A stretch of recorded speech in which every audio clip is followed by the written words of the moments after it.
What's up guys, it's Kristen here today with my top 5 nonfiction reads. This is in honor of the Nonfiction November read-along that is taking place this month. It is being hosted by Olive from A Book Olive and Gemma from Nonfic Books. I will not be participating this year, unfortunately, but I thought in lieu of that, I would tell you guys about some of my favorite nonfiction books, and of course to just spread a little more love for nonfiction, which is honestly still surprising to me how much I love nonfiction, because prior to a few years ago, I would never voluntarily read nonfiction. During university, I thought I had enough reading as it was, and so when I read on my own time, that would be for pleasure. So basically, I thought nonfiction reading could never be just enjoyable in and of itself, which of course I have realized is now just ridiculous, and it was so difficult for me to narrow down this list to only 5 books, and I know I'm definitely gonna have to do a separate list for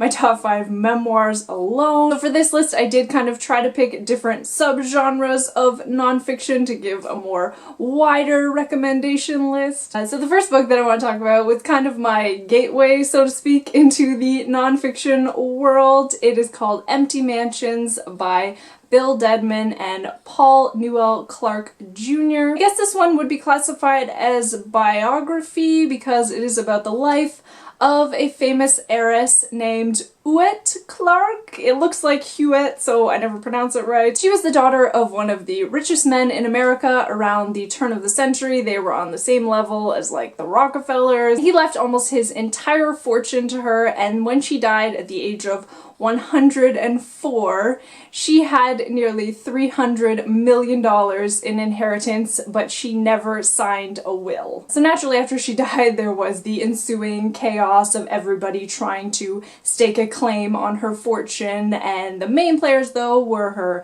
estranged family members, and then there was the nurse, who was the person who was closest to her, who took care of her for the last 20 or so years of her life, and then there was also, you know, the banks and the charitable foundations. And oddly enough, I do remember hearing about this on the news, and it just seemed so simplistic. Obviously, this poor little old lady and her money-grubbing family members, and then this nurse who toiled away. Obviously, she should get a big chunk of that fortune, but reading this book, you quickly realize that there are no good guys in this story. There is nobody to root for, even the poor little old lady heiress. And it was so frustrating for me reading it because nobody was fitting into these neat little narratives that I had in my mind, and nothing was perfectly resolved in the end because obviously it's real life. People are complex, especially when large sums of money come into play.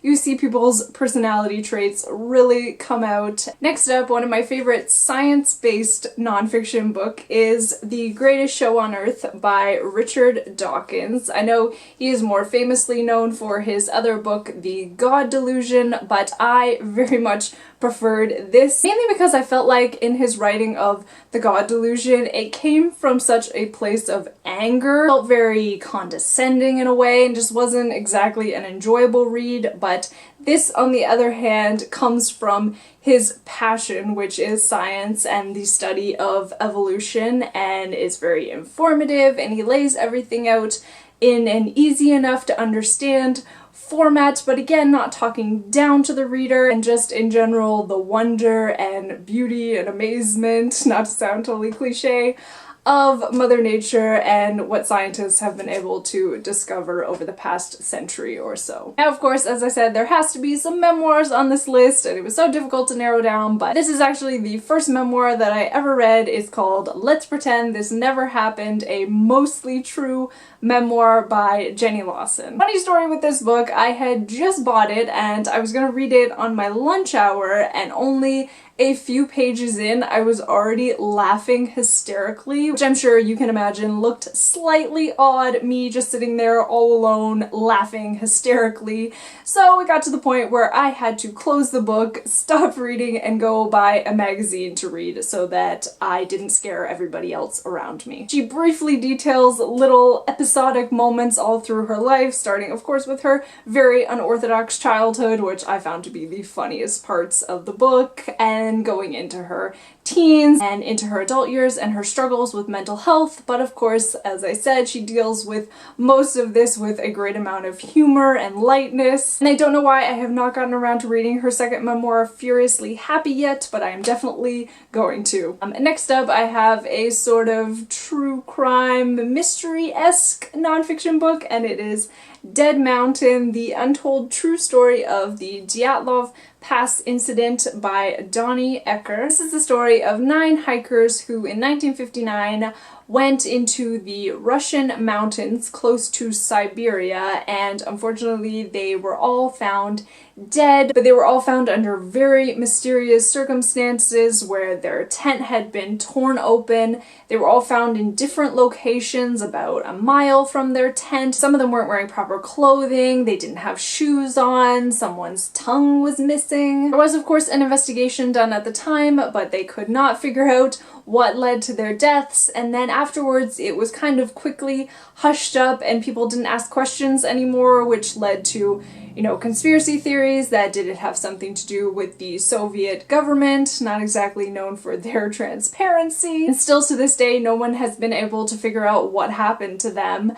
And so the author, Donnie Ecker, was a filmmaker, and he decided to do his own little investigation, and of course he can't say with 100% certainty, but he puts forth a very interesting theory. And last but not least, another memoir, one of my most recent reads. It is A Mother's Reckoning by Sue Klebold, living in the aftermath of tragedy. Sue was the mother of Dylan Klebold, who was one of the 2 shooters at Columbine High School. So as you can imagine, this is just absolutely heartbreaking. But listening to this and hearing her story, it's such a lesson in empathy, and it was just so eye-opening to me to see this other side of the story that I honestly had never even considered, and most people would go to the point of villainizing the parents of the perpetrators. It puts a lot of emphasis in the book on the need for awareness for these mental health issues so that things like this do not happen again in the future, and that is so important that we need to learn from these situations and not simply demonize these people and make them into this caricature of a monster in our belief that it could never happen to us. So those are my top 5 nonfiction reads. Again, so difficult to narrow down this list, and I would love to hear some more nonfiction recommendations from you guys. I'm always on the lookout for them, and I would love to hear if you are participating in Nonfiction November this year. Please leave your thoughts in the comments down below. Thank you so much for watching, and I'll see you again soon. Bye!